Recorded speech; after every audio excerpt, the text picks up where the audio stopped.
পিতাকে ধন্যবাদ দেই যে প্রভু আমাদেরকে অনেককে নিয়ে এসেছেন আজকে, যেন একসঙ্গে প্রভুর গৌরব করতে পারি। এবং আজকে যে একটা বিশেষ দিন, প্রভু যীশু খ্রিস্ট যে তিনি পুনরুত্থিত হয়েছেন, তিনি যে মৃত্যুঞ্জয়ী সেটা যে তিনি প্রমাণ দিয়েছেন, আর সেটাকে আমরা স্মরণ করতে চাই। তা আসুন এই সময় আমরা মস্তক অবনত করি এবং প্রার্থনা করি। আমাদের স্বর্গীয় ভালোবাসার পবিত্রতম পিতা, আমরা সত্যিই তোমাকে ধন্যবাদ এবং কৃতজ্ঞতা জানাই যে তুমি আমাদেরকে ভালোবেসে আজকে এই সুন্দর সুযোগ দান করেছ। আমরা ধন্যবাদ দেই তোমার ভালোবাসার জন্য, যে ভালোবাসার কারণে আমরা আজকে মুক্ত স্বাধীন হয়েছি। আমরা প্রত্যেকেই পাপের কাছে পরাধীন ছিলাম, পাপের দাসত্বের মধ্যে ছিলাম। আমাদের জীবনে জীবন্ত কোনো প্রত্যাশা ছিল না যে আমরা মৃত্যুর পরে অনন্তকালীন স্বর্গে প্রবেশ করব, কারণ আমরা পাপী ছিলাম। পিতা, তুমি এই পাপীদেরকে ভালোবেসে এই পৃথিবীতে আসলে এবং এসে তুমি তোমার পবিত্র জীবনকে উৎসর্গ করেছ, তোমার দেহকে এবং তোমার বহুমূল্য রক্ত তুমি সেচন করেছ। পিতা, তুমি আমাদেরকে ভালোবেসে মৃত্যুবরণ করেছিলে। পিতা, তুমি আমাদেরকে ভালোবেসে 3 দিন প্রভু কবরে ছিলে এবং ভালোবেসে তুমি বিজয়ী বেশে মৃত্যুঞ্জয়ী, তুমি যে জীবিত, তুমি যে একমাত্র ঈশ্বর, তুমি 3 দিনে পুনরুত্থিত হয়ে 40 দিন পৃথিবীতে থেকে প্রায় 500 জন লোকের দেখা দিয়ে তুমি স্বর্গে গিয়েছ এবং তুমি বলেছ যে আবার আমি আসব। পিতা, সমস্ত আশ্চর্য কাজের জন্য ধন্যবাদ দিই তোমাকে। এটি আমাদের জীবনের জন্য গ্রেট একটা প্রত্যাশা যে তুমি স্বর্গে গিয়েছ, তার মানে আমরাও একদিন স্বর্গে যাব। তুমি পুনরুত্থিত হয়েছ, আমরাও একদিন পুনরুত্থিত হব। পিতা, তোমার ধন্যবাদ করি এই জীবন্ত প্রত্যাশার জন্য। তুমি আমাদেরকে জয়ী করেছ, বিজয়ী করেছ, তাই তোমার ধন্যবাদ করি, গৌরব করি। আজকে এসেছি মান্ডলিকভাবে যেন আমরা তোমাকে ধন্যবাদ জ্ঞাপন করতে পারি, আমরা তোমাকে কৃতজ্ঞতা জ্ঞাপন করতে পারি, আরেকটি বার যেন তোমার ভালোবাসাকে উপলব্ধি করতে পারি। তুমি আমাদের প্রত্যেকে দয়া করো, আশীর্বাদ করো। যতক্ষণ পিতা আছি তোমার সম্মুখে, তুমি আমাদের প্রত্যেকটি বিষয়ে স্পর্শ করো, দয়া করো, অনুগ্রহ করো, যেন আমরা কেউ রিক্ত হস্তে এখান থেকে ফিরে না যাই, যেন প্রভু পরিপূর্ণ হৃদয়ে, আশীর্বাদের হৃদয়ে যেন ফিরে যেতে পারি ঘরে। পিতা, তোমার ধন্যবাদ করি প্রত্যেকটি আশীর্বাদের জন্য। যে বাক্য রেখেছ, এই বাক্য দ্বারা তুমি আমাদের প্রত্যেকে আশীর্বাদ করো, দয়া করো, সহবর্তী থেকে পরিচালনা দান করো। এই ধন্যবাদ, বিনতি, প্রার্থনা আমাদের ত্রাণকর্তা, মুক্তিদাতা, মৃত্যুঞ্জয়ী প্রভু যীশু খ্রিস্ট আমরা তোমার নামে চাই। Amen, amen. আসুন আমরা প্রথম করিন্থীয় 15 অধ্যায় 1 থেকে 8 পদ দেখতে চাই। প্রথম করিন্থীয় 15 অধ্যায় 1 থেকে 8 পদ।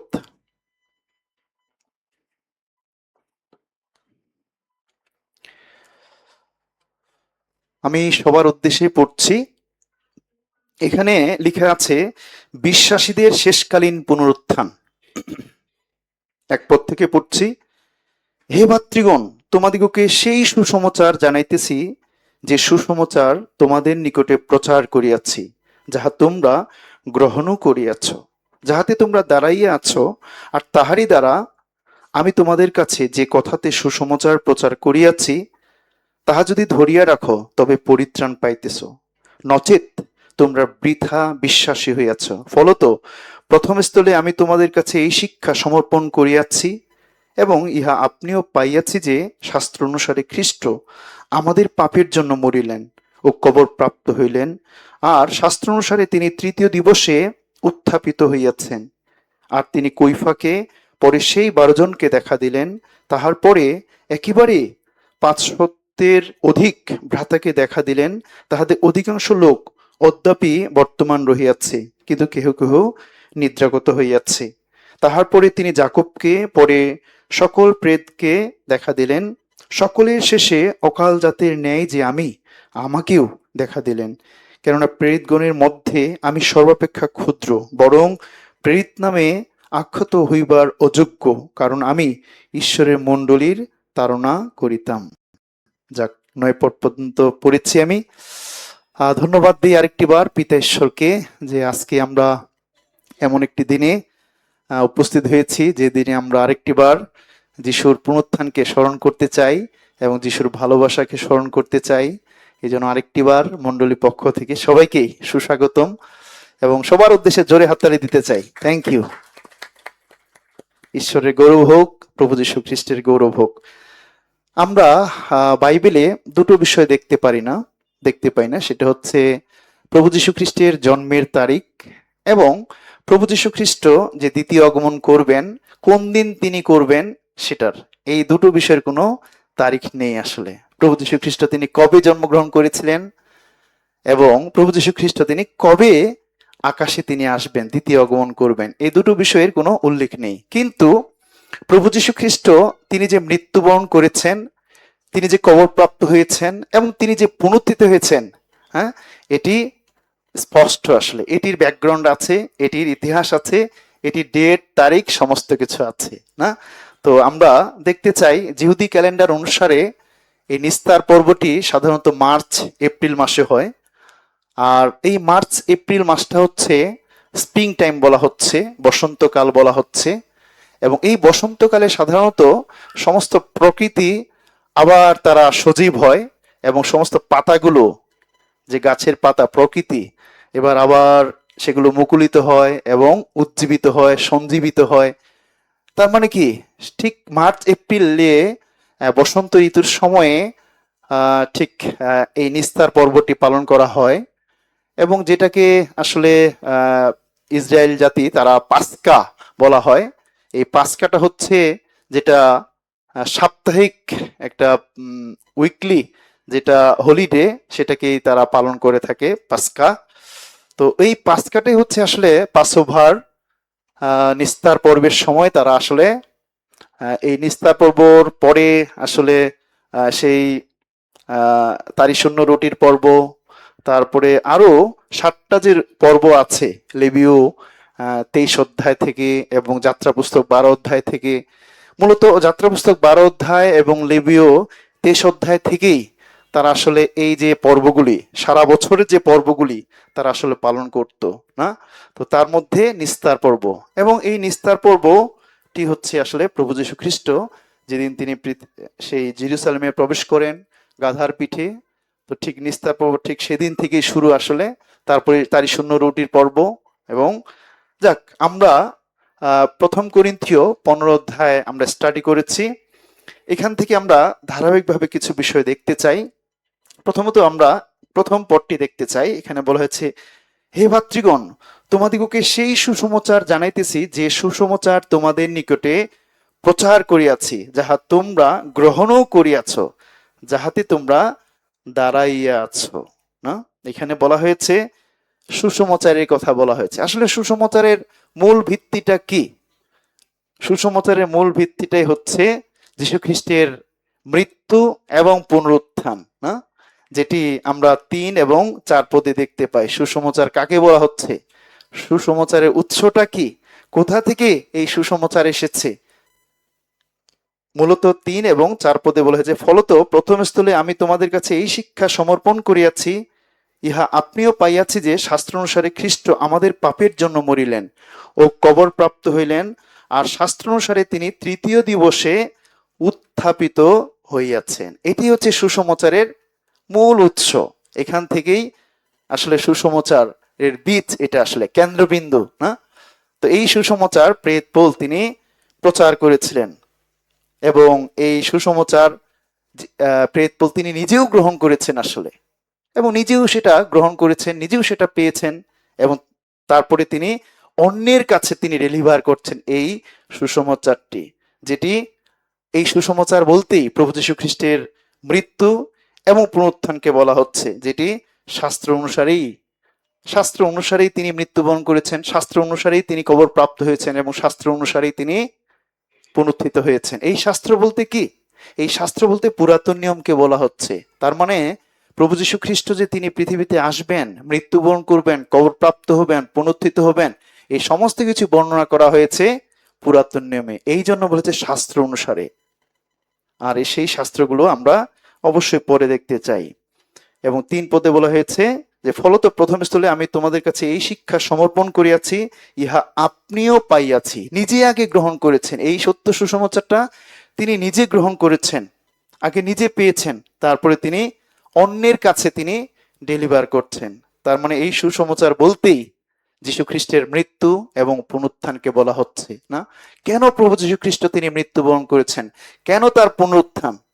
অ্যাকচুয়ালি আমাদের পাপের জন্যই তার এই মৃত্যু, তার এই পৃথিবীতে আসা, তার এই কবরপ্রাপ্ত হওয়া এবং তার এই পুনরুত্থান। আমরা পাপী ছিলাম, আমাদের পাপের দণ্ড তিনি ভোগ করবার জন্য, সেই দণ্ড ভোগ করবার জন্য তিনি পৃথিবীতে এসে তিনি মৃত্যুবরণ করেছেন, তিনি কবরপ্রাপ্ত হয়েছেন, তিনি পুনরুত্থিত হয়েছেন। এটাই হচ্ছে সুসমাচার না? এই সুসমাচার অনেকেই যেভাবে প্রেতপোল তিনি গ্রহণ করেছেন এবং তিনি অন্যের কাছে ডেলিভার করছেন, কিন্তু অনেক মানুষ আছে এই সুসমাচার গ্রহণ করছে না। আমরা যদি ইব্রিয় 4 অধ্যায় দেখি, ইব্রিয় 4 অধ্যায়, ইব্রিয় 4 অধ্যায় 2 পদে বলা হয়েছে, কেননা যেরূপ উহাদের নিকটে তদ্রূপ আমাদের নিকটেও সুসমাচার প্রচারিত হইয়াছিল বটে, তথাপি সেই শ্রুত বাক্যে উহাদের কোনো ফল দর্শিল না, কারণ শ্রোতাদের কাছে তাহা বিশ্বাসের সহিত মিশ্রিত ছিল না। অর্থাৎ তারা এই সত্য সুসমাচারকে যদিও তারা বলছে আমরা বিশ্বাস করেছি, অ্যাকচুয়ালি তাদের জীবনে কোনো ফল নেই, কোনো ফল নেই।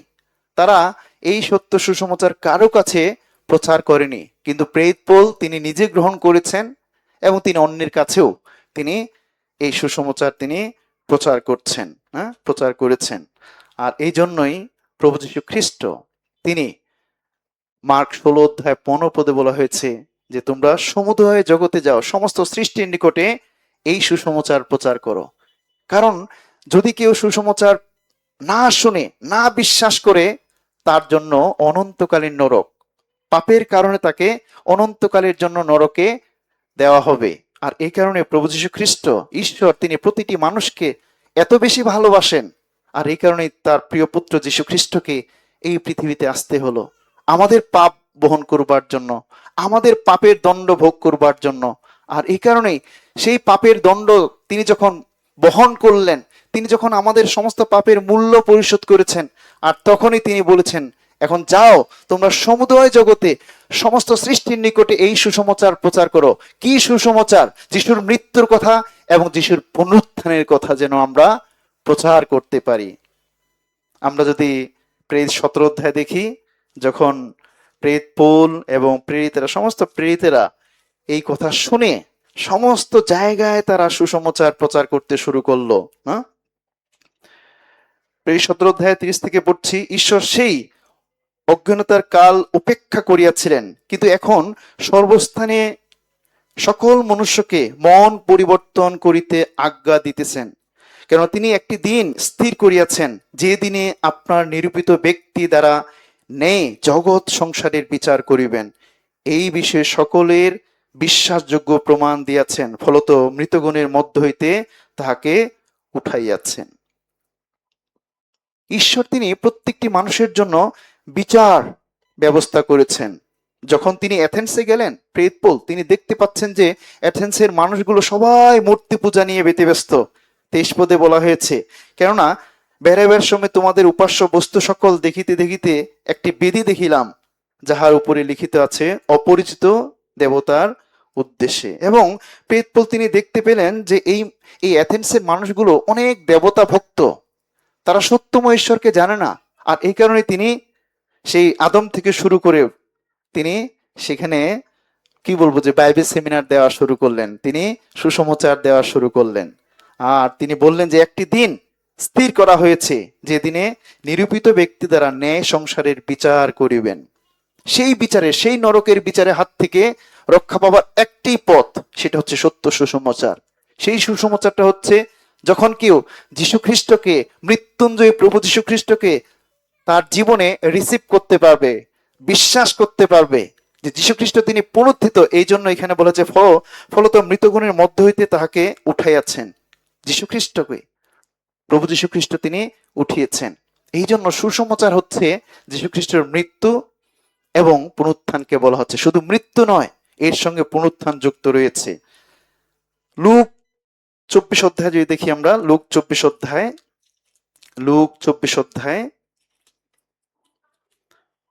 44 থেকে আমি পড়ছি। লুক 24 অধ্যায় 44 পদ থেকে পড়ছি আমি। পরে তিনি তাহাদিগকে কহিলেন, তোমাদের সঙ্গে থাকিতে থাকিতে আমি তোমাদিগকে যাহা বলিয়াছিলাম, আমার সেই বাক্য এই, মসির ব্যবস্থায় ও ভাওবাদিগণের গ্রন্থে ও গীত সংহিতায় আমার বিষয়ে যাহা যাহা লিখিত আছে সেই সকল অবশ্য পূর্ণ হইবে। তখন তিনি তাহাদের বুদ্ধিদ্বার খুলিয়া দিলেন, যেন তাহারা শাস্ত্র বুঝিতে পারেন। আর তিনি তাহাদিগকে কহিলেন, এইরূপে লিখিত আছে যে খ্রিস্ট দুঃখ ভোগ করিবেন এবং তৃতীয় দিনে মৃতগণের মধ্য হইতে উঠিবেন, আর তাহার নামে পাপ মোচনার্থক মন পরিবর্তনের কথা সর্বজাতির কাছে প্রচারিত হইবে। জেরুসালেম হইতে আরম্ভ করা হইবে। তোমরাই এই সকলের সাক্ষী। আর দেখো, আমার পিতা যাহা প্রতিজ্ঞা করিয়াছেন তাহা আমি তোমাদের নিকটে প্রেরণ করিতেছি। কিন্তু যে পর্যন্ত ঊর্ধ্ব হইতে শক্তি পরিহিত না হয়, সেই পর্যন্ত তোমরা এই নগরে অবস্থিতি করো। যীশু খ্রিস্ট বলেছেন যে পর্যন্ত পবিত্রতা না আসে সেই পর্যন্ত তোমরা ওয়েট করো।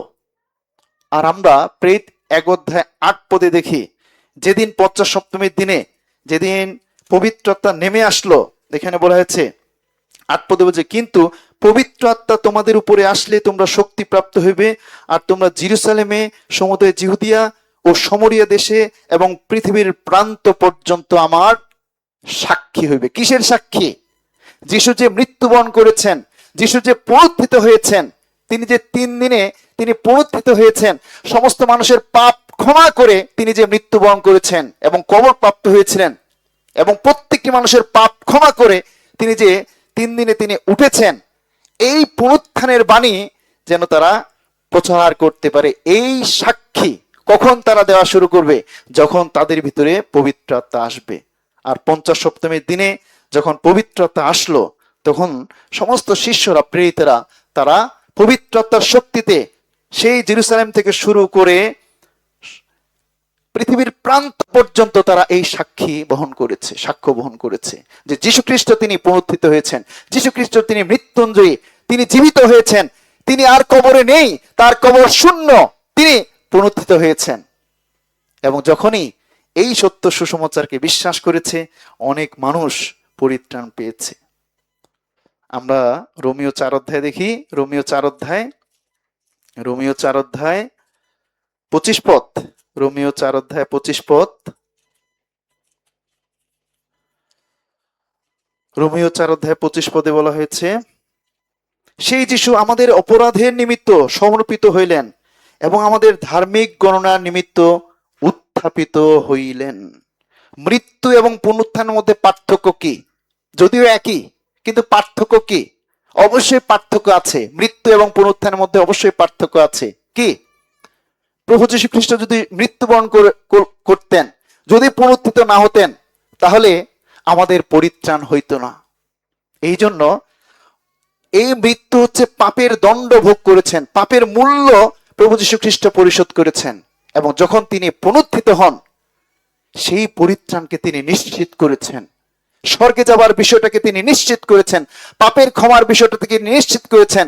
তিনি বিজয়ী হয়েছেন, তিনি বিজয়ী করেছেন আমাদেরকে। আর এই জন্যই এই মৃত্যু বলতেই তিনি পাপের দণ্ড ভোগ করেছেন, পাপের মূল্য পরিশোধ করেছেন। এবং এখানে হচ্ছে আমাদের ধার্মিক গণনা নিমিত্ত। যদি প্রভু যীশু খ্রিস্ট পুনরুত্থিত না হতেন, তাহলে আমরা কেউ ধার্মিক হতে পারতাম না, আমরা ধার্মিক হতে পারতাম না। আমরা সবাই পাপী থেকে যেতাম, আমরা সবাই পাপের মধ্যে থেকে যেতাম। কিন্তু প্রভু যীশু খ্রিস্টের পুনরুত্থানের মধ্য দিয়েই তিনি আমাদেরকে ধার্মিক গণনা করেছেন। তার মানে এই মৃত্যু দ্বারা তিনি পাপের মূল্য পরিশোধ করেছেন, এবং পুনরুত্থানের মধ্য দিয়ে তিনি আমাদেরকে নিশ্চিত করেছেন যে আমাদের সালভেশন গ্যারেন্টি নিশ্চিত। আমেন। তার মানে মৃত্যু এবং পুনরুত্থান দুটোই সম্পূরক পরিপূরক, না? যদি একটি না হতো তাহলে কখনোই পরিপূর্ণ সালভেশন এবং পরিপূর্ণ ফুল গসপেল হতো না, পরিপূর্ণ সুসমাচার হইতো না। বাট পুনরুত্থানের মধ্য দিয়ে পরিপূর্ণ সুসমাচার প্রভু আমাদেরকে দিয়েছেন, না? আর এই কারণে আমরা মুক্ত হয়েছি। আসলে প্রকৃত সালভেশন কাকে বলা হচ্ছে, আসল সালভেশন, আসল পরিত্রাণ কাকে বলা হচ্ছে? আমরা যদি রোমীয় 10 অধ্যায়ে দেখি, প্রকৃত সালভেশন কাকে বলা হচ্ছে, আসল পরিত্রাণ কাকে বলা হচ্ছে? রোমীয় 10 অধ্যায় 9 এবং 10 পদ, 9-10 পদ।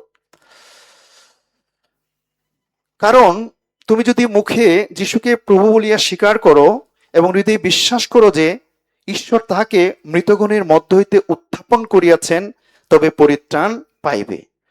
কারণ লোকে হৃদয়ে বিশ্বাস করে ধার্মিকতার জন্য এবং মুখে স্বীকার করে পরিত্রাণের জন্য। আমেন। এখানে বলা হয়েছে যদি আমি মুখে স্বীকার করি, হ্যাঁ, এবং হৃদয়ে বিশ্বাস করি। হৃদয়ে বিশ্বাস করাটা খুবই গুরুত্বপূর্ণ। হৃদয়ে বিশ্বাস করা, কি বিশ্বাস?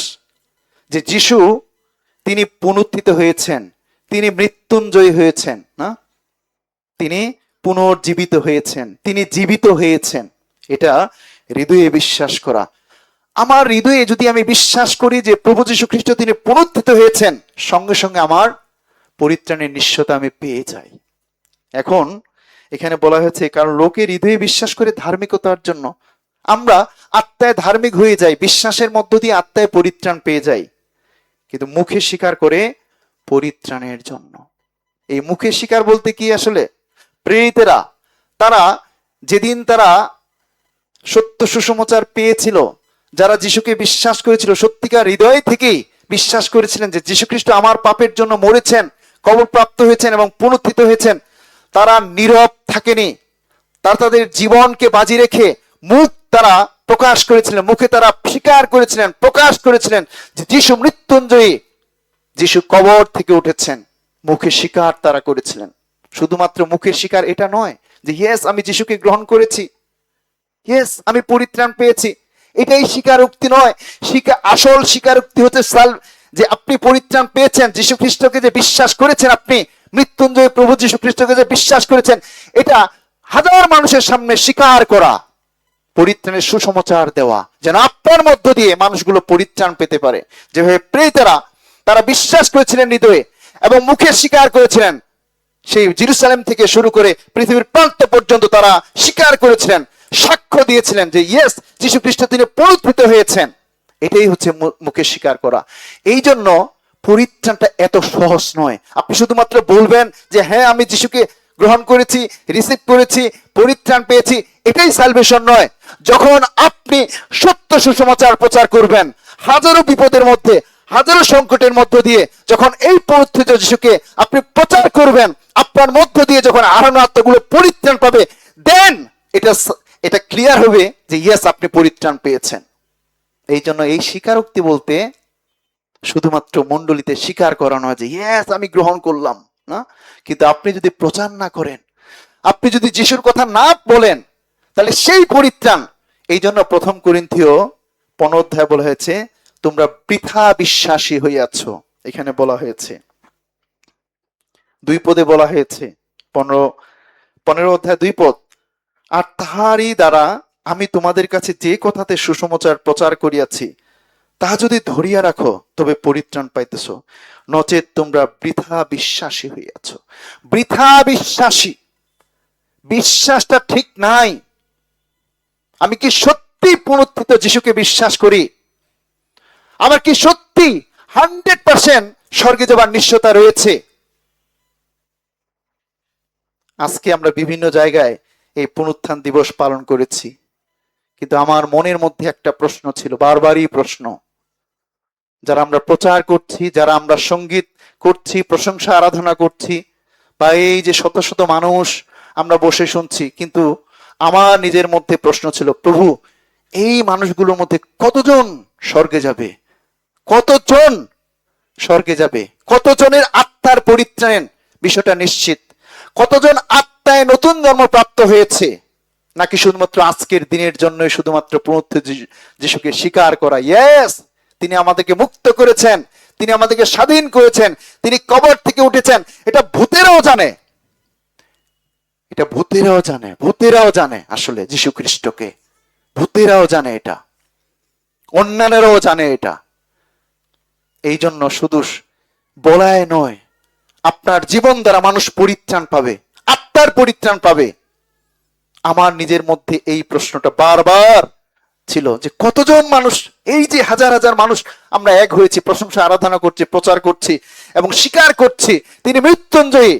সত্যিকে এই স্বীকারোক্তির মধ্য দিয়ে আজকে এই যে এখানে আমরা উপাসনা করছি, এই রাস্তা ভরছে না কেন? কেন ভরছে না?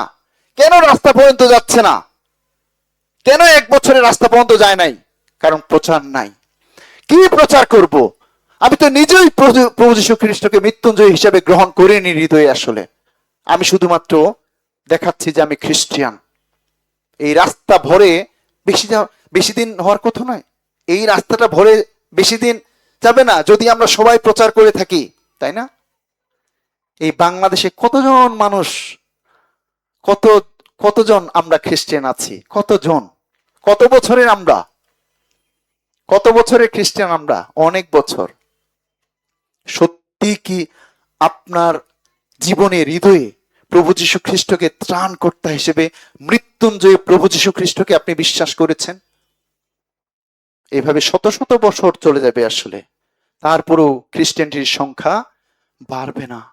কারণ আমরা সত্যি যদি প্রভু যীশু খ্রিস্টকে মৃত্যুঞ্জয়ী প্রভু যীশু হিসেবে হৃদয়ে গ্রহণ করি, তাহলে অবশ্যই আমাদের ফল থাকবে, আমার মধ্য দিয়ে হারানো আত্মাগুলো পরিত্রাণ পাবে। আর এই কারণেই রোমীয় 10 অধ্যায় 9 এবং 10 পদে সেই স্বীকারোক্তির কথা বলা হয়েছে।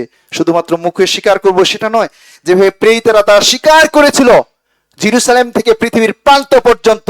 ইভেন থোমা, তিনি ইন্ডিয়াতে এসে প্রচার করেছিলেন যিশু মৃত্যুঞ্জয়ী।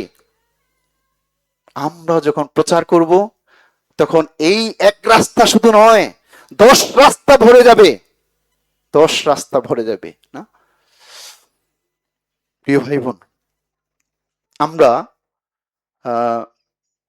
যেটি প্রভু যীশু খ্রিস্ট তিনি বলেছেন যে 1 করিন্থীয় 3 এবং 4 পদে বলেছে, ফলত প্রথম স্থলে আমি তোমাদের কাছে এই শিক্ষা সমর্পণ করিয়াছি এবং ইহা আপনিও পাইয়াছি যে শাস্ত্র অনুসারে খ্রিস্ট আমাদের পাপের জন্য মরিলেন ও কবর প্রাপ্ত হইলেন, আর শাস্ত্র অনুসারে তিনি 3য় দিবসে উত্থাপিত হইয়াছেন। শাস্ত্র বলতে কি আসলে? পুরাতন নিয়মের কোন শাস্ত্রের কথা বলা হয়েছে?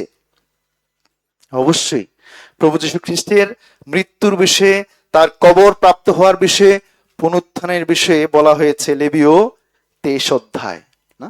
লেবীয় 23 অধ্যায়, এখানে 7টি পর্ব রয়েছে। এই 7টি পর্বের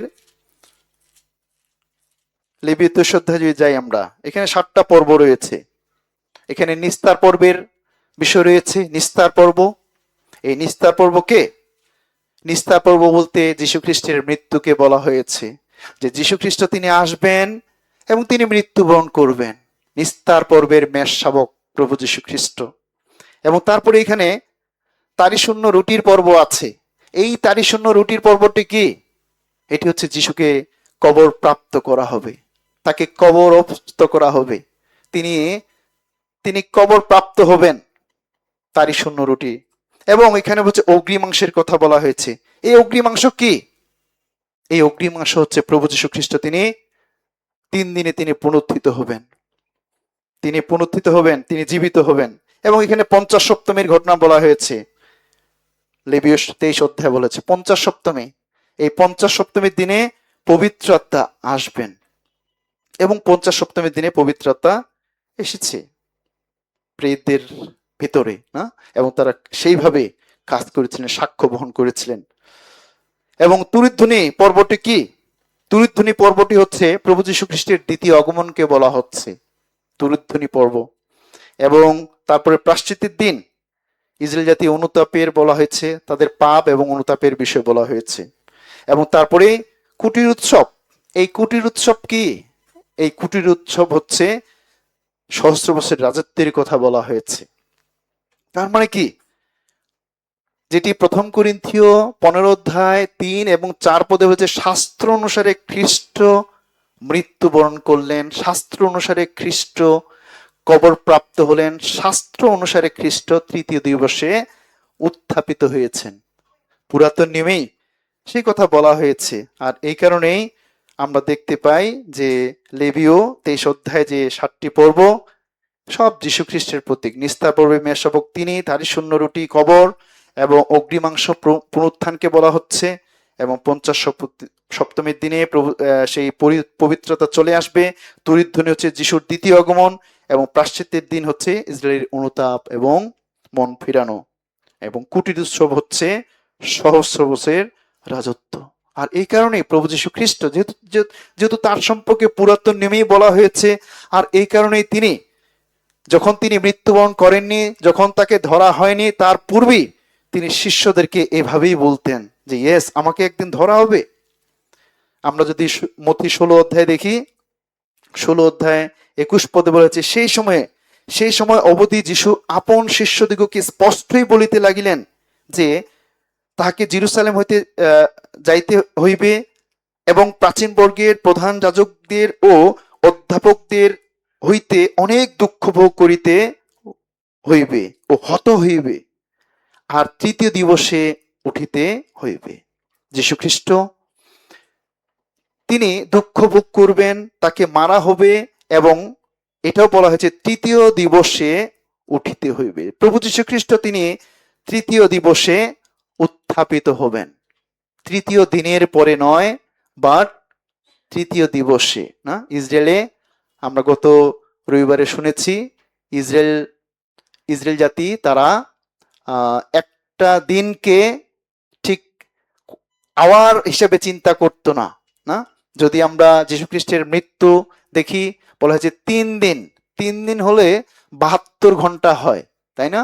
72 ঘন্টা যদি আপনি হিসাব করে দেখেন, যিশুর মৃত্যু এবং পুনরুত্থান 72 ঘন্টা হবে না, কম হয়ে যাবে। না, সুতরাং ঘন্টায় নয়, বাট জিহুদি ক্যালেন্ডার অনুসারে দিন হিসাব করতো তারা। দিন, একটা দিন যেদিনে তিনি মৃত্যুবরণ করলেন, তিনি 3টায় মৃত্যুবরণ করেছেন, শুক্রবার 3টায় তিনি মৃত্যুবরণ করেছেন, এবং ওইটাকে একদিন বলা হচ্ছে, শনিবারটাকে একদিন বলা হচ্ছে এই জন্য, এবং রবিবার তিনি সকালে পুনরুত্থিত হয়েছেন, ওইটাকে আবার একদিন বলা হচ্ছে।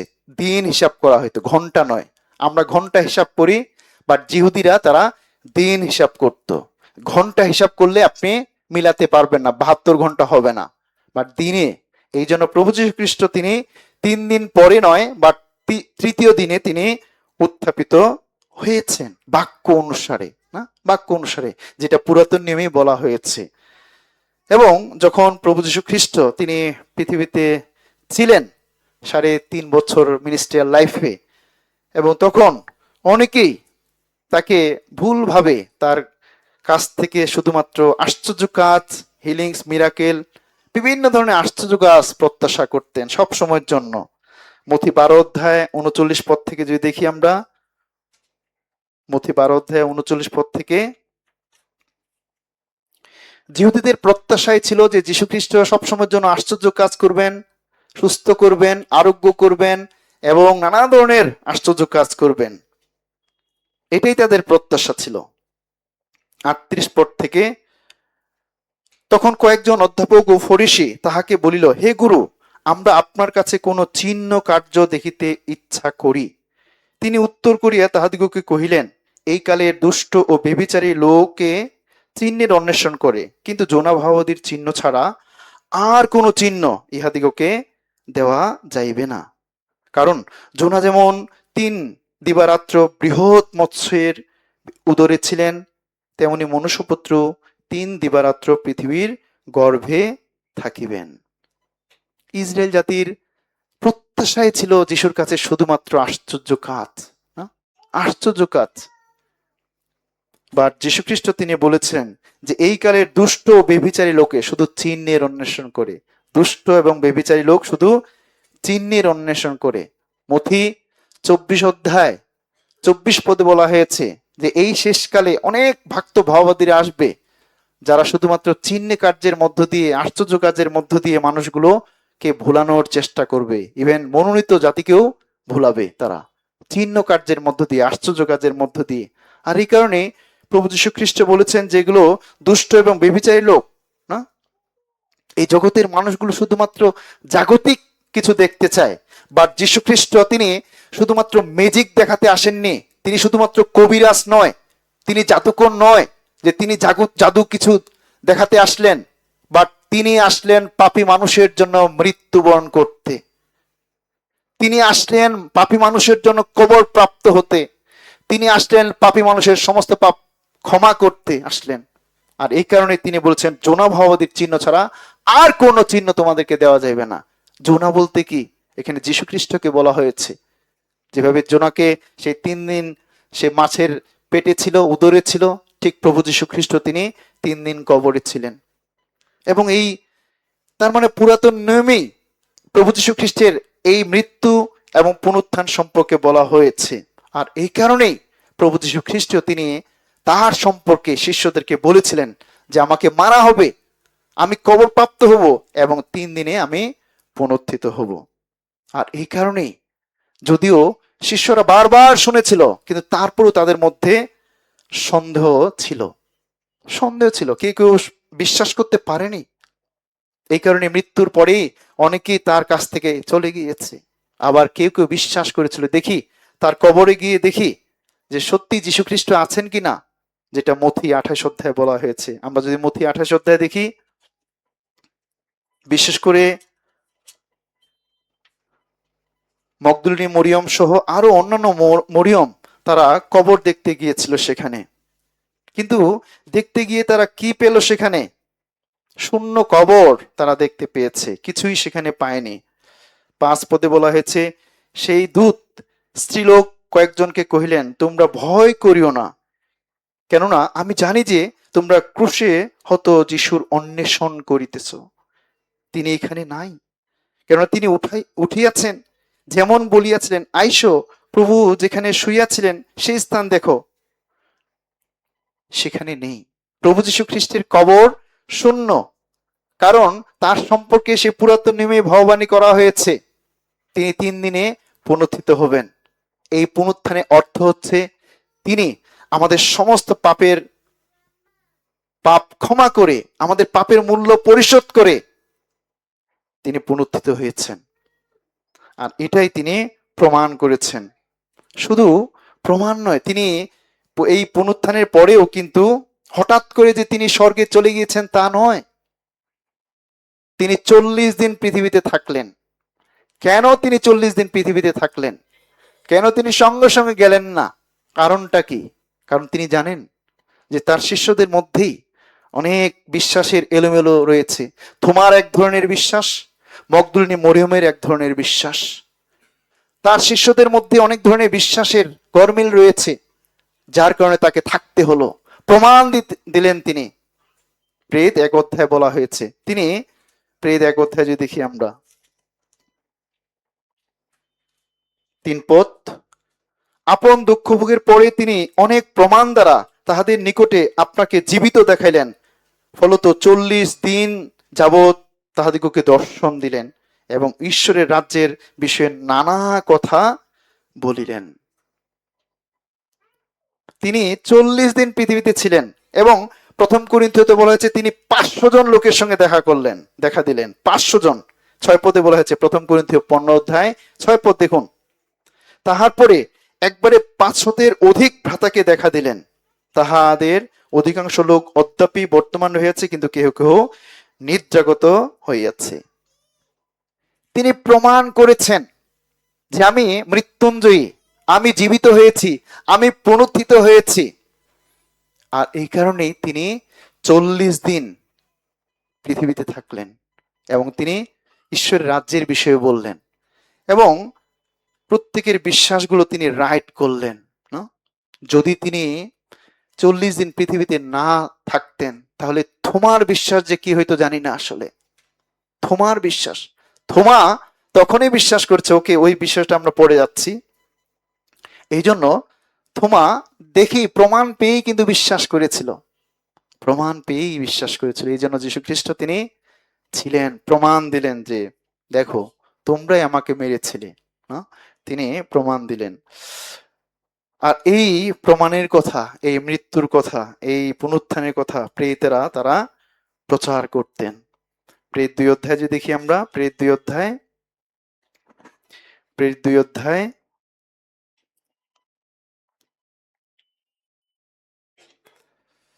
22 থেকে 24 পড়ছি। প্রেরিত 2 অধ্যায়। হে ইসরায়েলরা, এই সকল কথা শুনো।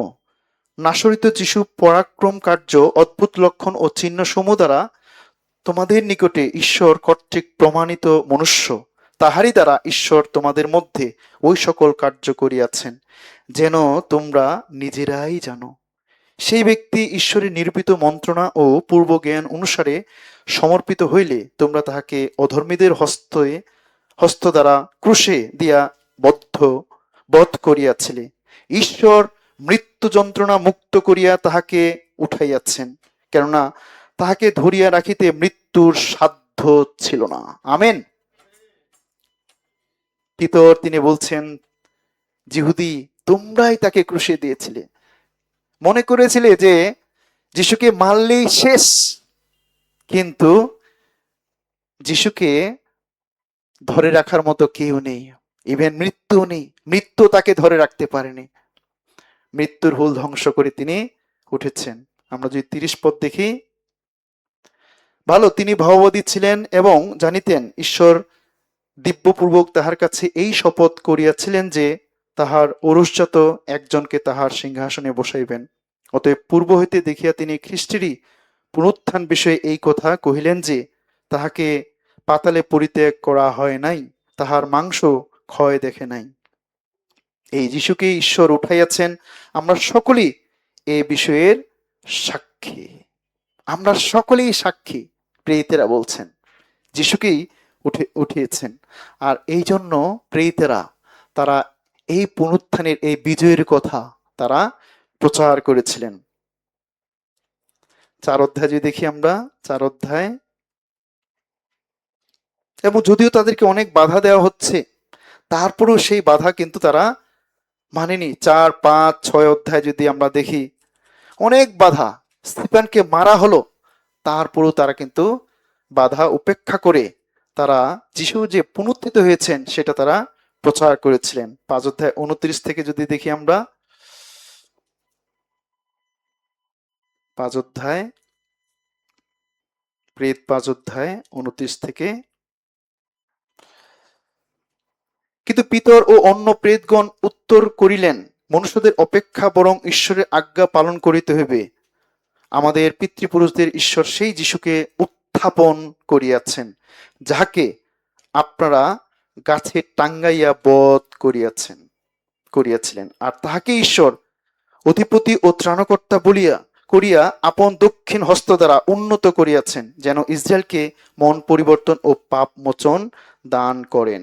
এই সকল বিষয়ের আমরা সাক্ষী, এবং যে আত্মা ঈশ্বর আপন আজ্ঞা বহুদিগকে দিয়াছেন, সেই পবিত্র আত্মাও সাক্ষী। ইসরায়েল তারা রিজেক্ট করেছিল, তারা শুনতে চেত না, সুসমাচার গ্রহণ করতে তারা চাইতো না, বাট প্রেরিতেরা তারা বলছে যে আমরা প্রচার করব। যীশু খ্রিস্ট তিনি পুনরুত্থিত হয়েছেন, যীশু খ্রিস্ট তিনি উত্থাপিত হয়েছেন। আর এই কারণে প্রভু যীশু খ্রিস্ট তিনি আসলেন যেন তার এই মৃত্যুর মধ্য দিয়ে, তার এই পুনরুত্থানের মধ্য দিয়ে তিনি আমাদেরকে স্বর্গীয় শান্তি দিতে পারেন, তিনি আমাদেরকে বিজয়ী করতে পারেন, এবং সেই বিজয় তিনি আমাদেরকে করেছেন। আমেন। তিনি আমাদেরকে বিজয়ী করেছেন। আর এই কারণেই আমরা, আমাদের মূল এখন টার্গেট হচ্ছে প্রভু যীশু খ্রিস্টের আগমন, দ্বিতীয় আগমন। সেই দ্বিতীয় প্রভু যীশু খ্রিস্ট তিনি পুনরুত্থিত হয়েছেন, আমরাও একদিন পুনরুত্থিত হয়ে তার আগমনে আমরা মিলিত হব, প্রভু যীশু খ্রিস্টের আগমনে আমরা মিলিত হব। এটাই আমাদের একটা গ্রেট প্রত্যাশা। কারণ প্রভু যীশু খ্রিস্ট তিনি মৃত্যুর হুল ধ্বংস করে, মৃত্যুকে শক্তিহীন করে, মৃত্যুকে পরাজিত করে তিনি উত্থাপিত হয়েছেন, তিনি পুনরুত্থিত হয়েছেন। আমরা যদি আরো দেখি, দ্বিতীয় তিমথিও 1 অধ্যায়, দ্বিতীয় তিমথিও 1 অধ্যায়, দ্বিতীয় তিমথিও 1 অধ্যায় 10 পদ। এখন আমাদের ত্রাণকর্তা খ্রিস্ট যিশুর প্রকাশ প্রাপ্তি দ্বারা প্রকাশিত হইল, যিনি মৃত্যুকে শক্তিহীন করিয়াছেন এবং সুসমাচার দ্বারা জীবন ও অক্ষয়তাকে দীপ্তিতে আনিয়াছেন। মৃত্যুকে শক্তিহীন করেছেন। যিশাইয়া 25 অধ্যায় 8 পদে বলেছে, চিরকালের জন্য মৃত্যুকে ধ্বংস করা হয়েছে, অনন্তকালের জন্য মৃত্যুকে ধ্বংস করা হয়েছে। প্রভু যীশু খ্রিস্ট তিনি মৃত্যুকে ধ্বংস করেছেন, মৃত্যুর হুল তিনি ভেঙে দিয়েছেন। এই জন্য 1 করিন্থীয় 15 অধ্যায় 55 পদ থেকে দেখি আমরা, 55 এবং 56 পদে বলা হয়েছে, 55-56 পদে হচ্ছে, মৃত্যু তোমার জয় কোথায়, মৃত্যু তোমার হুল কোথায়? মৃত্যুর হুল পাপ ও পাপের বল ব্যবস্থা। কিন্তু ঈশ্বরের ধন্যবাদ হোক, তিনি আমাদের প্রভু যীশু খ্রিস্ট দ্বারা আমাদিগকে জয় প্রদান করেন। মৃত্যু তোমার জয় কোথায়, মৃত্যু তোমার হুল কোথায়? মৃত্যুর হুল পাপ ও পাপের বল ব্যবস্থা। প্রতিটি মানুষ, আমাদের প্রধান শত্রু ছিল মৃত্যু, কিন্তু মৃত্যুকে তিনি জয় করেছেন, মৃত্যুকে তিনি পরাজিত করেছেন, অনন্তকালের জন্য মৃত্যুকে তিনি পরাজিত করেছেন। মৃত্যুর হুল কোথায়? মৃত্যুর হুল, এই হুল বলতে কি আসলে? এই হুল হচ্ছে যে হুল দ্বারা সেই মাছি বা পোকা যখন আপনাকে সেই পোকার কি দিয়ে সুইয়ের মতো দেয় না, এমন কিছু পোকা আছে না যে একেবারে যদি আপনাকে কামড় দেয় বিষ, হ্যাঁ, আলগাই, আলগাই, হ্যাঁ, বিষ থাকে, আল আল আল দে, আচ্ছা এক এক জায়গায় এক এক ভাষা, যখন আল দে না তখন বিষের মতো হয়ে যায়, তাই না? এটাকে হচ্ছে হুল। যখন একটা পোকা কামড় দেয় বা ওই হুল ঢুকায় দেয়, হ্যাঁ, তখন সেটা বিষাক্ত হয়ে যায়, বিষ, অনেক বিষ। কিছু ব্যথাজনক পোকা আছে, তাই না? সেগুলোকে অনেক এক এক জায়গায় এক এক নাম করে, আমাদের ওইদিক বলে বললা, হ্যাঁ, কার অঞ্চলে কি বলে জানি না। ওই বললাকে আমরা খুব ভয় পাই, ঠিক আছে? যখনই সে হুল দেবে, হ্যাঁ, তখন সেটা বিষে পরিপূর্ণ হয়ে যায়, এত ব্যথা। এটা হচ্ছে হুল না, এই হুল। এই হুলটা কি আসলে? এই হুলটা হচ্ছে আমাদের মৃত্যু ছিল হুল না, মৃত্যু ছিল হুল। এবং মৃত্যুর হুল পাপ ও পাপের বল ব্যবস্থা। ওই হুলের মধ্যে কি ছিল? বিষ ছিল। শুধু হুলটা নয়, যেভাবে আহ সুই বা ইনজেকশন দেয়, তাই না? একটা ইনজেকশন পুশ করার পরেই কিন্তু যে ওই ইনজেকশনের মধ্যে কিছু নাই, যে সুইটা, কিন্তু যখন বিষটা ঢুকানো হয়, ওই বিষটা হচ্ছে আসল না, বিষ প্রবেশ করানো হোক বা মেডিসিন প্রবেশ করানো হোক, ওইটাই কার্যকারী হয়। তো ঠিক হুল, হুল হচ্ছে মৃত্যু এবং পাপটা হচ্ছে ঠিক বিষ। এই পাপের, ওই হুলের মধ্যে পাপ আছে, পাপ, ওই পাপের কারণেই এই যে মৃত্যু এসেছে, পাপের কারণেই মৃত্যু। এবং সেই পাপটাকে ধ্বংস করবার জন্য প্রভু যীশু খ্রিস্ট, সেই হুলটাকে ধ্বংস করবার জন্য প্রভু যীশু খ্রিস্ট তিনি পৃথিবীতে আসলেন। সেই বিষটাকে ধ্বংস করবার জন্য, সেই পাপটাকে ধ্বংস করবার জন্য। এখানে বলেছে মৃত্যুর হুল পাপ ও পাপের বল ব্যবস্থা। পাপের বল ব্যবস্থা, ব্যবস্থা কি? ব্যবস্থা হচ্ছে রোমিও 3 অধ্যায় 20 পদে হয়েছে, ব্যবস্থা দ্বারা পাপের জ্ঞান জন্মে। ব্যবস্থা যদি না থাকে তাহলে আমরা কেউ বুঝতে পারবো না যে আমরা পাপী। সুতরাং ব্যবস্থাই আমাদেরকে বলে দেয় যে আমরা পাপী। রোমিও 7 অধ্যায় 7 পদে বলেছে, যদি ব্যবস্থা না বলতো, যদি ব্যবস্থা আমাদেরকে না জানাতো এই পাপগুলো, তাহলে আমরা কেউ বুঝতে পারতাম না যে এটা পাপী, পাপ। এই জন্য পাপের বল ব্যবস্থা, তার মানে এই ব্যবস্থা আমাদেরকে পাপটা সম্পর্কে জানাবে। এবং পাপ হচ্ছে, পাপ মানেই মৃত্যু। এবং এই পাপটাকে ধ্বংস করবার জন্য প্রভু যীশু খ্রিস্ট তিনি পৃথিবীতে আসলেন। এই হুলটাকে, এই বিষটাকে নষ্ট করবার জন্য প্রভু যীশু খ্রিস্ট তিনি পৃথিবীতে আসলেন এবং এই পাপটাকে তিনি ধ্বংস করেছেন, পাপের মোচন তিনি করেছেন। এই জন্য আমরা যারা তার রক্তে শুচি হয়েছি, আমাদের আর মৃত্যু নাই। এই জন্য বলছে, মৃত্যু তোমার জয় কোথায়? মৃত্যুকে জয়ে পরিণত করেছেন। আমাদের আর মৃত্যু নাই, আত্মিক মৃত্যু নেই, তিনি আমাদেরকে জয় প্রদান করেছেন।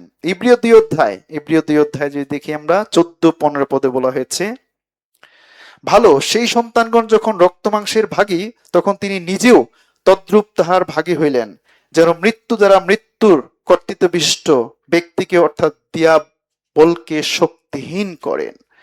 যারা মৃত্যুর ভয়ে যাবজ্জীবন দাসত্বের অধীন ছিল, তাহাদিগকে উদ্ধার করেন। আমাদের প্রধান শত্রু ছিল মৃত্যু, প্রধান শত্রু মৃত্যু। যেভাবে সেই মাছিদেরকে, পোকাদেরকে অনেক ভয় পাই, বিষাক্ত সর্পকে আমরা অনেক ভয় পাই, কারণ তার সেই সেই জিহ্বার মধ্যে বিষ আছে, আমরা ভয় পাই। ঠিক পাপটা, এই পাপের কারণে যে মৃত্যু, এই মৃত্যুটাকে ঠিক হুলের মতো করে ভয় পেতাম, বিষাক্ত সাপের মতো করে ভয় পেতাম এই মৃত্যুটাকে। মৃত্যু আমাদের প্রধান শত্রু ছিল, কিন্তু এই মৃত্যুকে তিনি পরাজিত করেছেন। আমরা সবাই এখানে পনপদে যাহারা মৃত্যুর ভয়ে যাবজ্জীবন দাসত্বের অধীনে ছিল, আমরা সবাই এই মৃত্যুর দাসত্বের মধ্যে ছিলাম, কিন্তু প্রভু যীশু খ্রিস্ট তিনি এই মৃত্যুর হুলকে তিনি ধ্বংস করেছেন, মৃত্যুকে তিনি পরাজিত করেছেন অনন্তকালের জন্য। তার পুনরুত্থানের মধ্য দিয়ে তিনি আমাদেরকে বিজয়ী করেছেন। ইব্রিয় 11 অধ্যায়ে দেখতে চাই, 11 অধ্যায়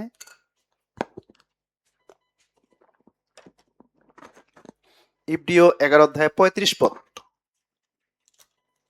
ইব্রিয় 11 অধ্যায় 35 পদ।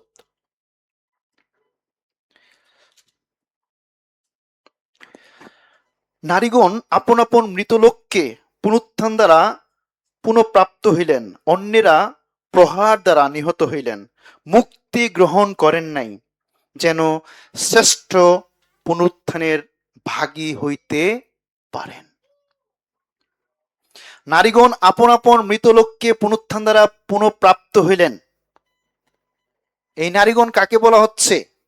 পুরাতন নিয়মে বিশেষ করে প্রথম রাজাবলী 17 অধ্যায় এবং দ্বিতীয় রাজাবলী 8 অধ্যায়, বিশেষ করে প্রথম রাজাবলী 17 অধ্যায়, এলিও একজন বালককে, সারিপত বিধবার মহিলা যখন তার তার কাছ থেকে সেই ময়দা এবং আটা চাওয়া হইল না, এলিও যখন চাইলেন যে তার ক্ষুধা লেগেছে, সারিপতের বিধবা তোমার যা আছে তুমি আমাকে তা দাও, কিন্তু সারিপতের বিধবা বলেছিলেন যে আমার কিছুই নেই, জাস্ট 1 মুঠ ময়দা আছে, এবং এলিও বলছেন ওইটাই দাও, এবং এলিওকে সারিপতের বিধবা সেটাই দিয়ে দিলেন, ওকে ঈশ্বর লোককে যোগান দিলেন, খাবার দিলেন, কিন্তু তার পরক্ষণেই তার সন্তান মারা গেল।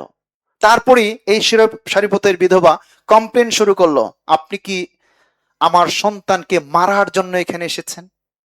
ভুলেই গিয়েছে যে একটু আগে ঈশ্বর কি মিরাকেল কাজ করলেন, তার সমস্ত জ্বালাগুলো কি ঈশ্বর পূর্ণ করে দিলেন তেলে, আর অভাব নেই। সেই ভাওবাদীকে যখন তার সন্তান মারা পড়লো সেই সারিপতের বিধবার, তখন কমপ্লেন শুরু করলো, এই আপনি কি এখানে এসেছেন আমার সন্তানকে মারার জন্য? তারপরে এলিও তিনি 3 বার তার শরীরে লম্বমান হয়ে শুলেন এবং তার সন্তান জীবিত হয়ে গেল। একইভাবে দ্বিতীয় রাজাবলী 8 অধ্যায় ইলিশাও আরেকজন বালককে তিনি পুনর্জীবিত করলেন না। এই জন্য এখানে বলা হয়েছে নারীগণ আপন আপন মৃতলোককে পুনরুত্থান দ্বারা পুনঃপ্রাপ্ত হইলেন। পুরাতন নিয়মে ঈশ্বর অনেককে জীবিত করেছেন, যারা জীবিত হয়েছে তারা কিছুদিনের জন্য জীবিত হয়েছে, আবার তাদের মৃত্যু হয়েছে, কিন্তু তাই না? লাসারকে মৃত্যু থেকে জীবিত করা হয়েছে, আবার লাসারের মৃত্যু হয়েছে কিনা? হয়েছে না। নারীগণ আপন আপন মৃতলোককে পুনরুত্থান দ্বারা পুনঃপ্রাপ্ত হইলেন, অন্যেরা প্রহার দ্বারা নিহত হইলেন। অন্যেরা প্রেরিতেরা না, এখানে লেখক তিনি বলছেন যে যখন প্রেরিতেরা প্রেরিতেরা যখন প্রচার করেছিলেন তখন তাদেরকে প্রহার করা হয়েছিল, তাদেরকে মারা হয়েছিল, না, তাদেরকে নিহত করা হয়েছিল এবং মুক্তি গ্রহণ করেন নাই। এখানে দেখেন, মুক্তি গ্রহণ করেন নাই। তারা ওই মৃত্যু থেকে পালিয়ে যান নাই। তাদেরকে বলা হয়েছে যে যীশু খ্রিস্টকে তোমরা অবিশ্বাস করো, অস্বীকার করো, নইলে তোমরা তোমাদেরকে মারা হবে, তোমাদেরকে হত্যা করা হবে। বিশেষ করে নিরোর সময়ে অনেক খ্রিস্টানকে মারা হয়েছিল, কিন্তু প্রেরিতেরা তারা সেটাকে মুক্তি গ্রহণ করেনি। ওই সাময়িক সময়ের জন্য তারা মৃত্যু থেকে রক্ষা পাবে সেটা তারা গ্রহণ করেনি। কেন তারা গ্রহণ করেনি? কারণ এখানে হচ্ছে যেন শ্রেষ্ঠ পুনরুত্থানের ভাগী হইতে পারেন। এই জন্য তারা অস্বীকার করেনি যীশু খ্রিস্টকে, তারা স্বীকার করেছিলেন এবং তাদেরকে মারা হয়েছিল যেন তারা শ্রেষ্ঠ পুনরুত্থানের ভাগী হইতে পারেন। শ্রেষ্ঠ পুনরুত্থান কি? শ্রেষ্ঠ পুনরুত্থান হচ্ছে যেদিন প্রভু যীশু খ্রিস্ট আসবেন সেই দিন আমরা তার সঙ্গে মিলিত হতে পারবো, সেদিন আমরা তার সঙ্গে মিলিত হতে পারবো। সুতরাং যদি আপনার আমার জীবনও সেই পুনরুত্থানটাকে আপনি বিশ্বাস করে থাকেন, এই মহৎ পরিত্রাণ যদি আপনি পেয়ে থাকেন, তবে এই যে মানসিক বা শারীরিক যে মৃত্যু, এটির হাত থেকে আপনি মুক্তি পাওয়ার চেষ্টা করবেন না। যদি মৃত্যু হয়েই থাকে, আমার শ্রেষ্ঠ পুনরুত্থান হবে সেদিন, যেদিন প্রভু যীশু খ্রিস্ট তিনি আসবেন। আর এই কারণে প্রেরিতেরা, যেহেতু তারা পুনরুত্থানকে বিশ্বাস করেছিলেন, এই কারণে তারা বোল্ডলি প্রচার করেছিলেন এবং তাদেরকে মারা হয়েছিল। 12 জন শিষ্যকে মারা হয়েছে, নিরোর সময় অনেক খ্রিস্টানকে মারা হয়েছে। তারা আনন্দ সহকারে, সানন্দে এই মৃত্যুটাকে গ্রহণ করেছিল, কারণ শ্রেষ্ঠ পুনরুত্থান রয়েছে। যেদিন প্রভু যীশু খ্রিস্ট আসবেন সেদিন তাদেরকে নতুন শরীর দেওয়া হবে। এই জন্য প্রিয় ভাই বোন, এই যীশু খ্রিস্টের এই পুনরুত্থান বলতে শুধুমাত্র এই পৃথিবীতে আমরা এই পুনরুত্থান দিবস পালন করব সেটাকে পুনরুত্থান বলে না। আসলে মূল পুনরুত্থান হচ্ছে যেদিন আমরা তার সঙ্গে মিলিত হব, প্রভু যীশু খ্রিস্টের সঙ্গে মিলিত হব। That is the resurrection. এটি হচ্ছে রিজারেকশন। আপনার আমার জীবনে সেদিন ঘটবে, সেটি হচ্ছে মূল রিজারেকশন, শ্রেষ্ঠ পুনরুত্থান।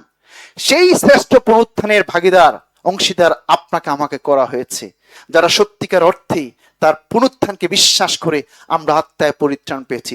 সেই শ্রেষ্ঠ পুনরুত্থান আপনার আমার জন্য অপেক্ষা করছে। সুতরাং এই যে সাময়িক সময়ের জন্য যে পুনরুত্থান, লাসারের মতো, সেই সারিপথে বিধবার সন্তানের মতো তারা পুনর্জীবিত হয়েছে, আবার তাদের মৃত্যু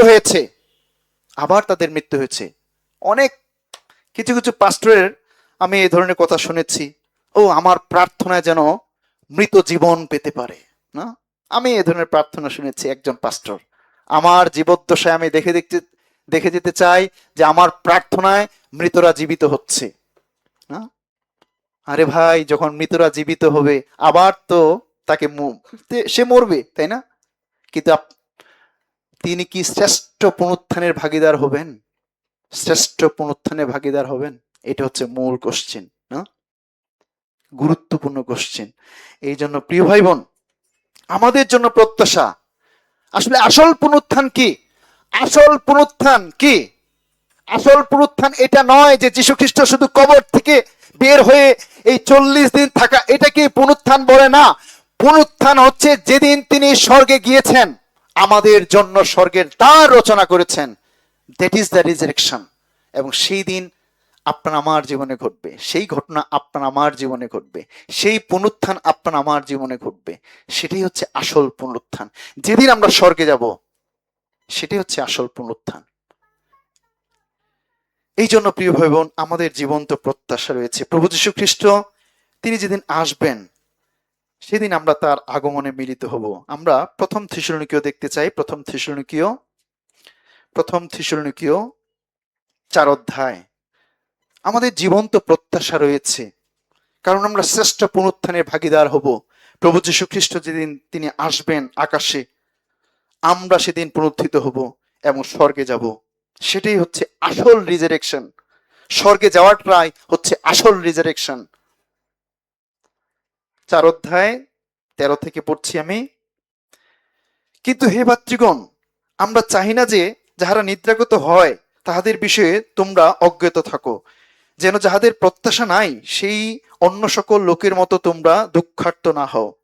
কেননা আমরা যখন বিশ্বাস করি যে যিশু মরিয়াছেন ও এবং উঠিয়াছেন, তখন জানি ঈশ্বর যিশু দ্বারা নিদ্রাগত লোকদিগকে সেইরূপ তাহার সহিত আনয়ন করিবেন। কেননা আমরা প্রভুর বাক্য দ্বারা তোমাদিগকে ইহা বলিতেছি যে আমরা যাহারা জীবিত আছি, যাহারা প্রভুর আগমন পর্যন্ত অবশিষ্ট থাকব, আমরা কোনো ক্রমে সেই নিদ্রাগত লোকদের অগ্রগামী হইব না। কারণ প্রভু স্বয়ং আনন্দ ধ্বনি সহ, প্রধান দূতের রব সহ এবং ঈশ্বরের তুরিবাদ্য সহ স্বর্গ হইতে নামে আসিবেন। আর যাহারা খ্রিস্টে মরিয়াছে তাহারা প্রথমে উঠবে। পরে আমরা যারা জীবিত আছি, যাহারা অবশিষ্ট থাকিব, আমরা আকাশে প্রভুর সহিত সাক্ষাৎ করিবার নিমিত্ত একসঙ্গে তাহাদের সহিত মেঘযোগে নিত হইব, আর এই রূপে সতত প্রভুর সঙ্গে থাকিব। অতএব তোমরা এই সকল কথা বলিয়া একজন অন্যজনকে সান্ত্বনা দেও। আমেন। এখানে বলা হয়েছে প্রভু যীশু খ্রিস্টের আগমনে আমরা কারা কারা মিলিত হতে পারবো। That is the resurrection. আপনার জীবনে আপনার কি সেই নিশ্চয়তা রয়েছে যে আপনি প্রভু যীশু খ্রিস্টের আগমনে মিলিত হতে পারবেন? সেটি হচ্ছে মূল রিজারেকশন, শ্রেষ্ঠ পুনরুত্থান না? এবং আমাদের জন্য যারা আমরা সত্যি যীশু খ্রিস্টের সেই পুনরুত্থানকে বিশ্বাস করেছি, সমস্ত পাপের ক্ষমা পেয়েছি, আমরা প্রভু যীশু খ্রিস্ট যেদিন তিনি আকাশে আসবেন আমরা তার সঙ্গে মিলিত হব এবং সেদিন আমরা সতত প্রভুর সঙ্গে থাকব। এটি আমাদের সান্ত্বনা, এটি আমাদের গ্রেট প্রত্যাশা, জীবন্ত প্রত্যাশা যারা আমরা পরিত্রাণ পেয়েছি। তা না হলে কেন আমরা পরিত্রাণ পেয়েছি? কেন এই পৃথিবীতে ভালো থাকবো, খাবো, চলবো না? এই জন্য তিনি আমাদেরকে পরিত্রাণ দেননি। আমাদেরকে পরিত্রাণ দেওয়া হয়েছে, তিনি পুনরুত্থিত হয়েছেন এই কারণে যেন আপনি আমি চিরকাল তার সঙ্গে স্বর্গে থাকতে পারি। That is the resurrection. সেটা হচ্ছে পুনরুত্থান। এই পৃথিবীতে থাকাটা পুনরুত্থান নয়। আসলে লাসার যতদিন ছিলেন সেটিকে পুনরুত্থান বলে না। যীশু খ্রিস্ট যতদিন তিনি পৃথিবীতে ছিলেন সেটিকে পুনরুত্থান বলে না। যদি যীশু খ্রিস্ট স্বর্গে না যেতেন সেই পুনরুত্থান নয়। সেই পুনরুত্থান, সেটিকেই পুনরুত্থান বলা হয়েছে। যেদিন প্রভু যীশু খ্রিস্ট স্বর্গে যান পুনরুত্থান সাকসেস হয়েছে। যদি তিনি স্বর্গে না যেতেন তাহলে এই পুনরুত্থানে কোনো মূল্যই থাকতো না, ভ্যালু থাকতো না, আমরাও স্বর্গে যাওয়ার কোনো অধিকার লাভ করতাম না। সুতরাং রিজারেকশন, পুনরুত্থান হচ্ছে সেটাই যখন আমরা প্রভু যীশু খ্রিস্টের আগমনে মিলিত হই, সেটাকে হচ্ছে মূল রিজারেকশন। প্রিয় ভাই বোন, শুধুমাত্র পৃথিবীতে থাকবো, এনজয় করব, মজা করব, এটাকে রিজারেকশন বলে না। আসলে এটি আমাদের জন্য গ্রেট প্রত্যাশা। প্রিয় ভাই বোন, 1 করিন্থীয় 15 অধ্যায় যদি দেখি আমরা, আর এই কারণেই প্রভু যীশু খ্রিস্ট তিনি প্রথমেই অগ্রিমাংশ হলেন আমাদের সবার পক্ষে। তিনি অগ্রিমাংশ হলেন। 1 করিন্থীয় 15 অধ্যায় 20-21 পদ। কিন্তু বাস্তবিক খ্রিস্ট মৃতগণের মধ্য হইতে উত্থাপিত হইয়াছেন, তিনি নিদ্রাগতদের অগ্রিমাংশ। কেননা মনুষ্য দ্বারা যখন মৃত্যু আসিয়াছে, তখন আবার মনুষ্য দ্বারাই মৃতগণের পুনরুত্থান আসিয়াছে। কারণ আদমে যেমন সকলে মরে, তেমনি আবার খ্রিস্টের সকলে জীবন প্রাপ্ত হইবে। কিন্তু প্রত্যেক জন আপন আপন শ্রেণীতে খ্রিস্ট অগ্রিমাংশ, পরে খ্রিস্টের লোক সকল তাহার আগমন কালে। আমেন।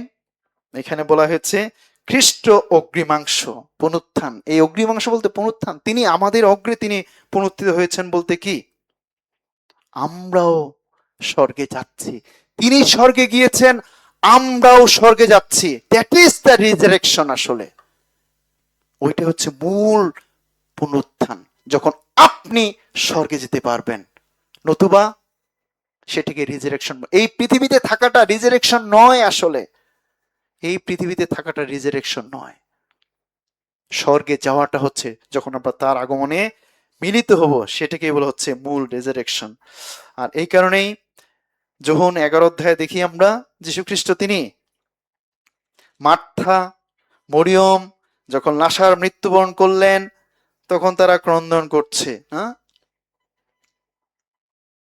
25-26 পদে যীশু খ্রিস্ট তিনি বললেন, যীশু তাহাকে কহিলেন, আমি পুনরুত্থান ও জীবন, যে আমাতে বিশ্বাস করে সে মরিলেও জীবিত থাকিবে, আর যে কেহ জীবিত আছে এবং আমাতে বিশ্বাস করে করে সে কখনো মরিবে না, ইহা কি বিশ্বাস করো?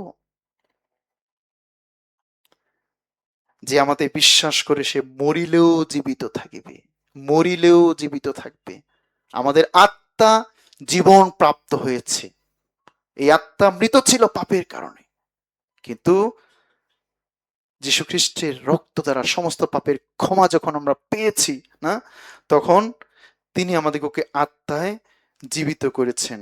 যে কেহ জীবিত আছে আমাতে বিশ্বাস করে সে কখনো মরিবে না, সে কখনো মরিবে না। আর আমাদের আত্মার কোনো মৃত্যু নেই, আমাদের আত্মার আর কোনো মৃত্যু নেই।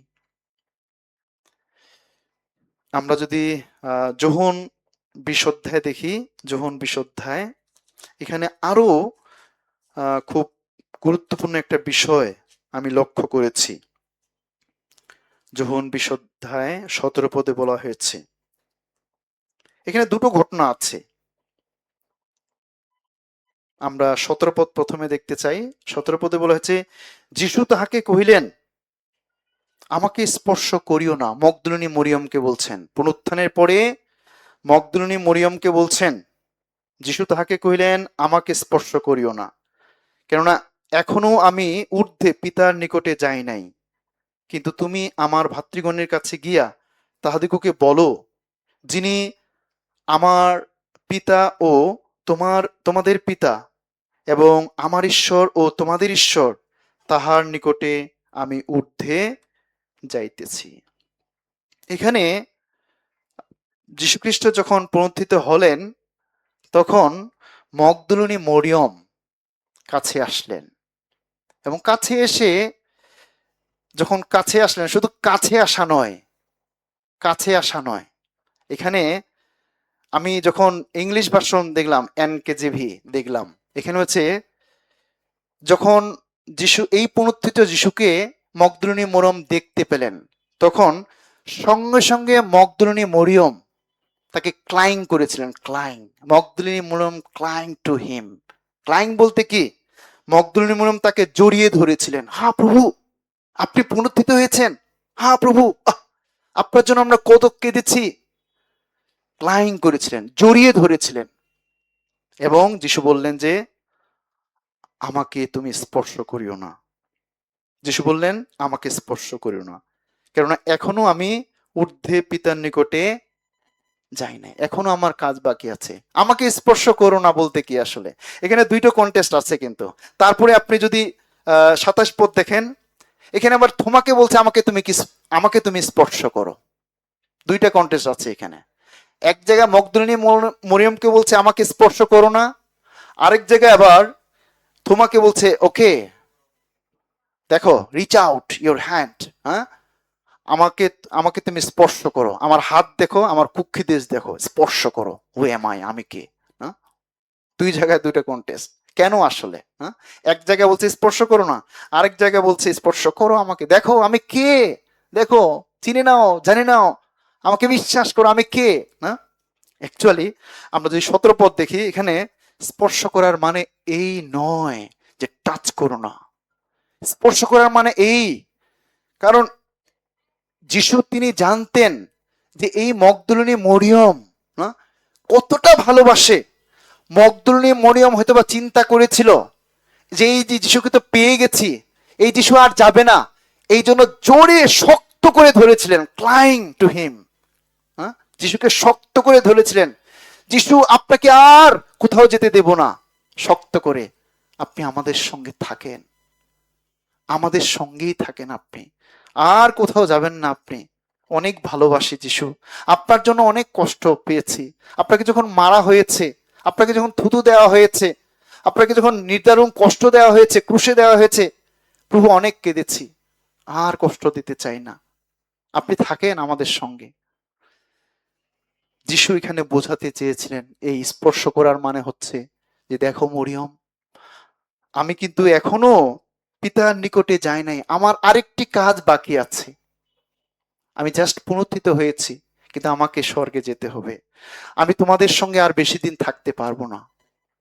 আমি ছিলাম 33.5 বছর ছিলাম তোমাদের সঙ্গে, শুয়েছি, খেয়েছি, থেকেছি, একসঙ্গে চলেছি, খাবার দিয়েছি, উপদেশ দিয়েছি, কিন্তু আর না। আমি চলে যাব, তোমাদের ছেড়ে চলে যাব না। এই জন্য তিনি এই অর্থে বলেছেন, স্পর্শ করিও না, এইভাবে ধরো না আমাকে, আমাকে আর পাবা না তোমরা, আর কিছুদিন আছি, আমি আবার পিতার নিকটে চলে যাব। এই জন্য এখানে হচ্ছে আমাকে স্পর্শ করিও না, কেননা এখনো আমি ঊর্ধ্বে পিতার নিকটে যাই নাই। কিন্তু তুমি আমার ভাতৃগণের কাছে গিয়া তাহাদিগকে বলো, যিনি আমার পিতা ও তোমাদের পিতা ও আমার ঈশ্বর ও তোমাদের ঈশ্বর, তাহার নিকটে আমি ঊর্ধ্বে যাইতেছি। এখানে মরিয়মকে এটাই বললেন যীশু খ্রিস্ট, যে আমি আর থাকার জন্য আসিনি, আমি চলে যাব, আমাকে এইভাবে ধরো না, আর আমাকে ধরো না, ধরেও কোনো লাভ নেই, আমি আবার স্বর্গে চলে যাব না। কারণ যীশু খ্রিস্ট এই মগদলিনী মরিয়মের বিশ্বাস জানতেন, যে মগদলিনী মরিয়ম 100% তিনি বিশ্বাস করেছিলেন আমাকে, 100% ছাড়তে চায় না, যেতে চায় না। না, কখনো কোনো আমাদের বাবুরা, না, আমাদের বাবুরা, না, বিশেষ করে আমাদের সাহিত্য বাবু, হ্যাঁ, যখন তাকে চার্চ থেকে নিয়ে যাওয়া হয়, চিৎকার করে, আমি যাব না, আমি যাব না চার্চ থেকে, আমি থাকতে চাই, চার্চে থাকতে চাই। হ্যাঁ, প্রতিদিন আমাদের বাবুরা আমাদেরকে এভাবেই বলে যে আজকে কি চার্চ আছে, আজকে কি চার্চ আছে। এই বাবুদের মতো যদি আমাদের হৃদয়টা থাকতো, আমরাও ঠিক মগদলিনী মরিয়মের মতো ক্লাইং করে থাকতে চাই মণ্ডলীর সঙ্গে। ক্লাইং, মণ্ডলী ছাড়া থাকতে পারি না, মণ্ডলীর সঙ্গে থাকতে চাই, যদিও মণ্ডলীকে তুলে নেওয়া হবে, কিন্তু আঁকড়ে ধরতে চাই, আঁকড়ে ধরতে চাই। হ্যাঁ, ক্লাইং। আসুন না মগদলিনী মরিয়মের মতো হই আমরা, ধরি যিশুকে, চার্চে থাকতে চাই, চার্চ থেকে যেতে চাই না, থাকতে চাই, প্রভু তোমার সঙ্গে থাকতে চাই। মগদলিনী মরিয়মের হৃদয়টা ছিল তাই, প্রভু ছাড়তে চাই না, আর আপনার সঙ্গেই থাকতে চাই, আপনি থাকেন, আপনার সঙ্গে আবার খাদ্য গ্রহণ করতে চাই, আপনি উপদেশ দিবেন, আরো আরো শুনতে চাই।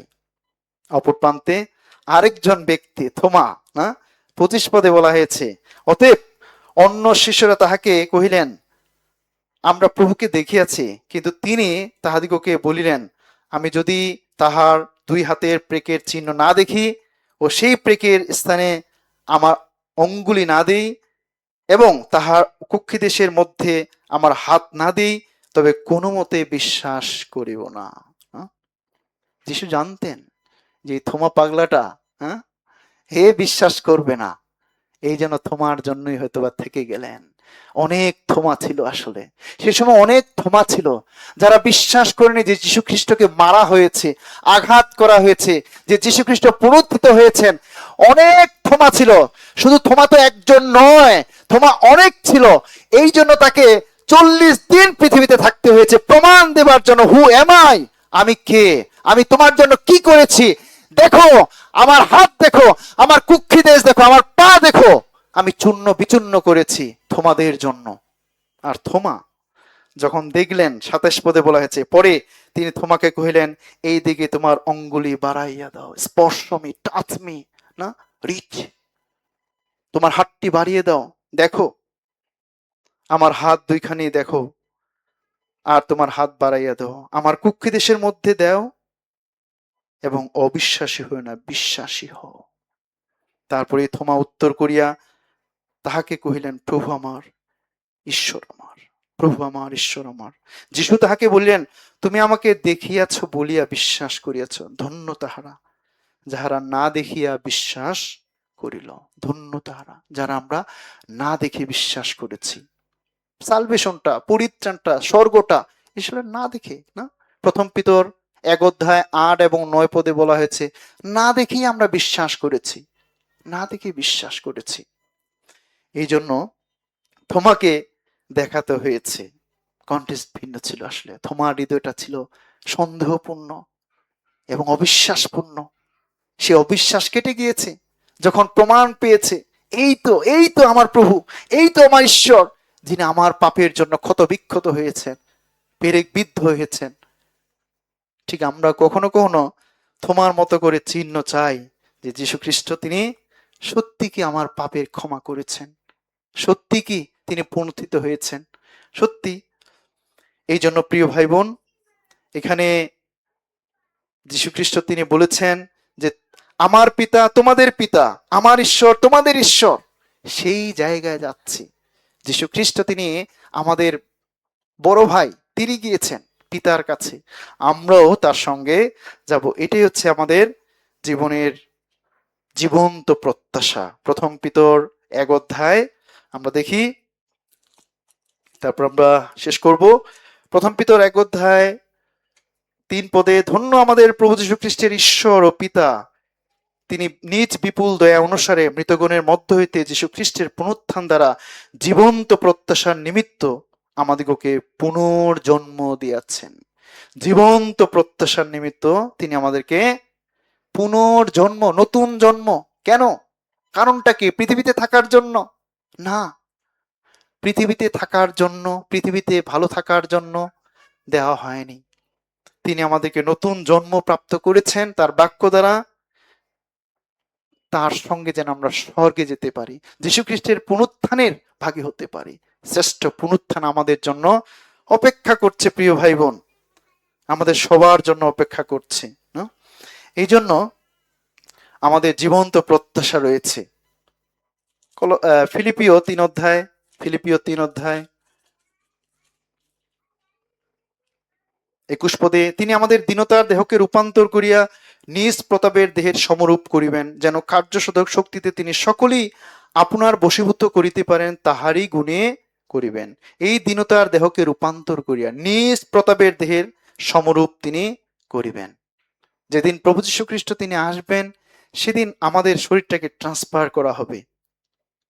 সেই রূপান্তরিত শরীরে আমরা তার আগমনে মিলিত হব।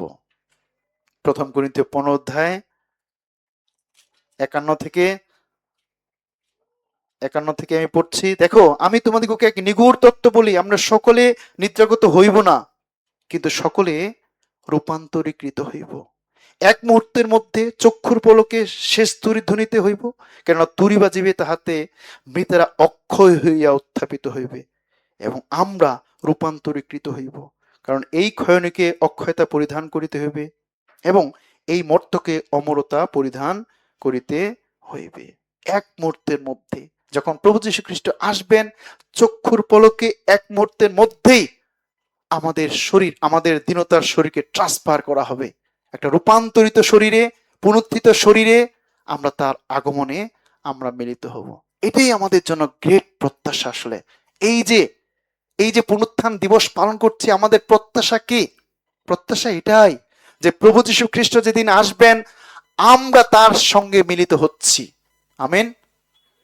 এই জন্যই তিনি আমাদেরকে পুনর্জন্ম দিয়েছেন, আমাদেরকে তিনি নতুন জন্ম করেছেন, যেন আমরা সেই শ্রেষ্ঠ পুনরুত্থানের ভাগীদার হতে পারি, যেন আমরা স্বর্গে যেতে পারি।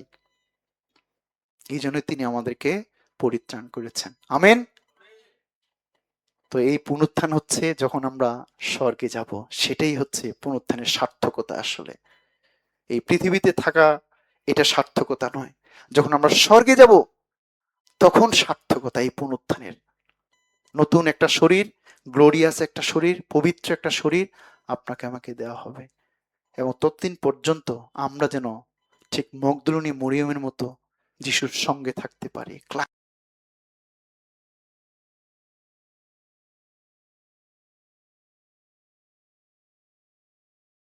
আমাদের সমস্ত পাপ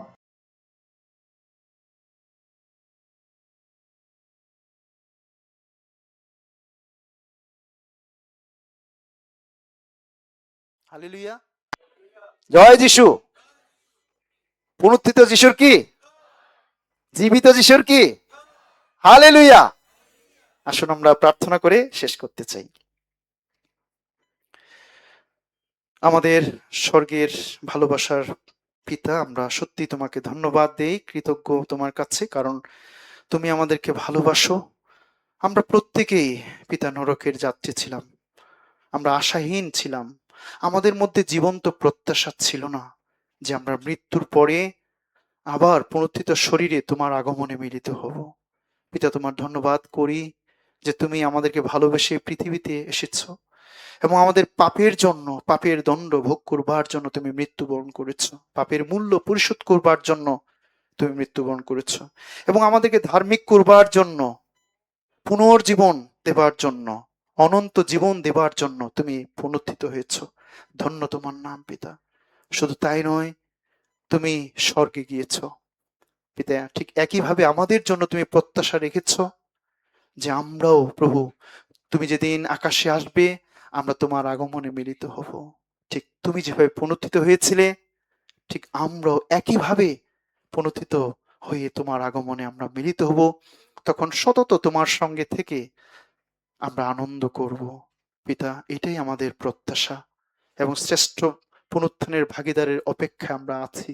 তাই পিতা, প্রেরিতদের মতো করে, শিষ্যদের মতো করে আমরাও যেন এই জগতের কোনো মৃত্যু ভয় থেকে প্রভু যেন মুক্তি না পাই, আমরা যেন বরণ করে নিতে পারি সমস্ত জ্বালা যন্ত্রণা, কষ্ট, ব্যথা, মৃত্যু, জগতের সমস্ত বিষয়গুলোকে পিতা মেনে নিতে পারি, অস্বীকার যেন না করি, কারণ আমাদের জন্য শ্রেষ্ঠ পুনরুত্থান সামনে অপেক্ষা করছে।